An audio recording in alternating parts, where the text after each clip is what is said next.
एक आम सा दिखने वाला लड़का जो एक रहस्यमयी मौत के बाद जागता है एक अजनबी दुनिया में।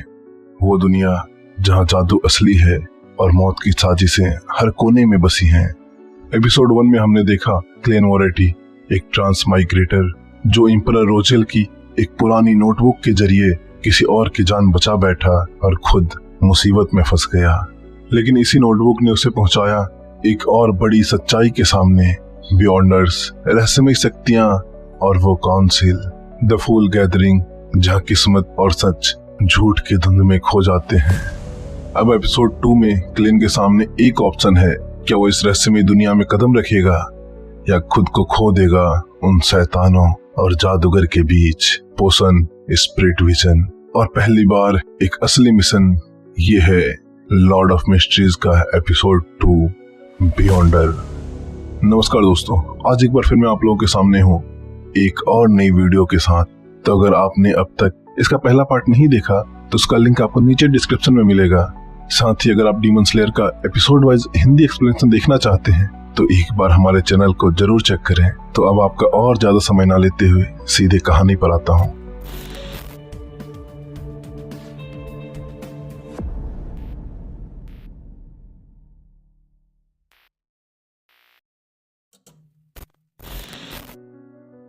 एपिसोड 2 की शुरुआत वहीं होती है जहां क्लेन को एक बड़ा सा ऑफर मिला था बियॉन्डर बनने का और उस रहस्यमय ग्रुप से जुड़ने का जिसे हमने पिछले एपिसोड में देखा था।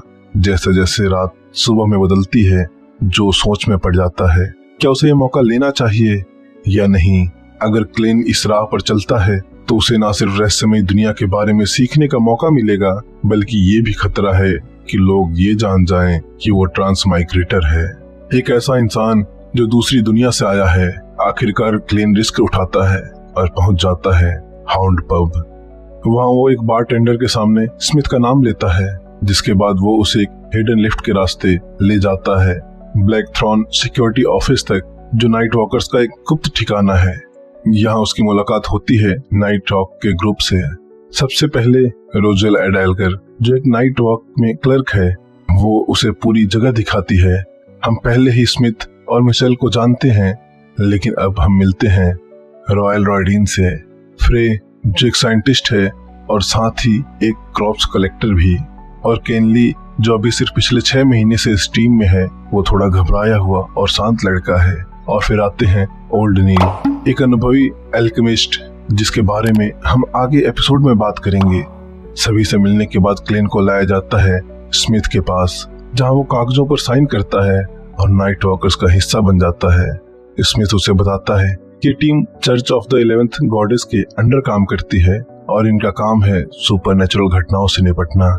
यहाँ शामिल होने का मतलब है पोषण पीकर बियॉन्डर बनना, लेकिन साथ ही आता है एक बड़ा खतरा, पागलपन और मौत। स्मिथ उसे एक कमरा दिखाता है जहाँ दर्जनों मरे हुए बियॉन्डर्स की याद में मोमबत्तियां जल रही थी और ग्रेव स्टोन्स रखे हुए थे। स्मिथ अगले ही पल बोलता है, अगर तुमने पोषण को ठीक से कंट्रोल नहीं किया तो आज ये दिन तुम्हारे लिए आखिरी होगा और फिर तुम भी यहीं पहुंच जाओगे। चर्च 4 पाथवे के सीक्वेंस 9 पोषण देता है, जैसे द हैंगमैन ने बताया था। स्मिथ क्लेन से कहता है कि पोषण पीने से पहले वो ओल्ड नील से मिले, जो उसे इस सब में उसकी मदद करेगा। ओल्ड नील को क्लेन की भाषा की समझ देखकर बहुत हैरानी होती है, खासकर फेसेक और हेजमीर भाषाओं की। वो उसे एम्परर रोसेल की एक पुरानी किताब दिखाते हैं जिसमें अजीब तरह से कुछ वर्ड्स को रेड सर्कल से घेरा गया था। क्लेन नोट करता है कि ये शब्द सिंप्लीफाइड चाइनीज में है, जिसका मतलब था ये किताब किसी और दुनिया से जुड़ी हो सकती है। ओल्ड नील के पास बैठते हुए क्लेन के मन में धीरे धीरे बात साफ हो जाती है, जिसके बाद वो सीर पाथवे चुनता है। ओल्ड नील एक पोषण तैयार करता है और क्लेन को सलाह देता है कि पीते ही सोचे किसी ऐसी चीज के बारे में जो इस दुनिया में नहीं हो, तभी तुम इस शक्ति को कंट्रोल कर पाओगे। पर पोषण पीते ही क्लेन कई अर्थ की चीजों के बारे में सोचता है और धीरे धीरे उसे महसूस होता है उसकी स्पिरिट विजन जाग रही है। अब वो इस दुनिया पर छाए एक अदृश्य परछाइयों को महसूस कर सकता है और देख सकता है लोगों के ऑरा को। लेकिन नील उसे उसकी शक्ति का ज्यादा यूज करने से मना करता है और बताता है कि उसके लिए खतरनाक हो सकती है। यानी क्लेन को अब और ज्यादा सावधान रहना होगा। बियॉन्डर बनने का पहला कदम तो वो उठा चुका है, लेकिन अभी बहुत कुछ बाकी है। पावर्स आने के बाद क्लेन को एक क्लार्क का छोटा सा काम सौंपा जाता है, वेल्स के घर की निगरानी और उस नोटबुक की तलाश जिसमें रहस्य छुपे हैं। लेकिन क्लेन को जल्दी ही मिलती है लियोनार्ड से एक असली मिशन। एक बच्चा गायब हो गया है, नाम है इलियट। ओल्ड नील ने उसे जो डाउजिंग रॉड नाम की शक्ति बताई थी, उसी से क्लेन पता लगाता है कि बच्चा फ्रॉस्टन स्ट्रीट के एक पुराने से मकान में बंद है। वो और लियोनार्ड वहां पहुंच जाते हैं और 2 किडनैपर्स को पकड़ते हैं।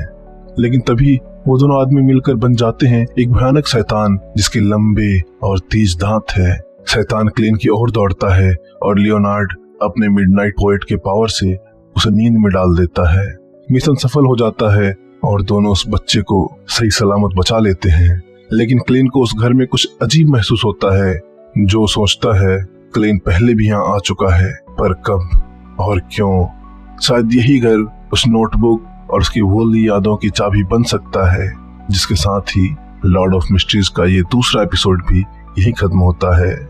क्लेन ने बियॉन्डर बनने का पहला कदम तो उठा लिया है, लेकिन असली खेल तो अब शुरू होगा। स्पिरिट विजन की परछाइयों में जो दिखता है वो हमेशा हकीकत नहीं होता, और जिन रहस्यों की तलाश वो कर रहा है शायद वो ही उसकी सबसे बड़ी सजा बन जाए। वीडियो अगर अच्छी लगी तो इस वीडियो को लाइक, चैनल को सब्सक्राइब जरूर करें। तो आज के लिए बस इतना ही। जल्दी मिलता हूँ इसके अगले भाग या डीमन स्लेयर के अगले एपिसोड के साथ।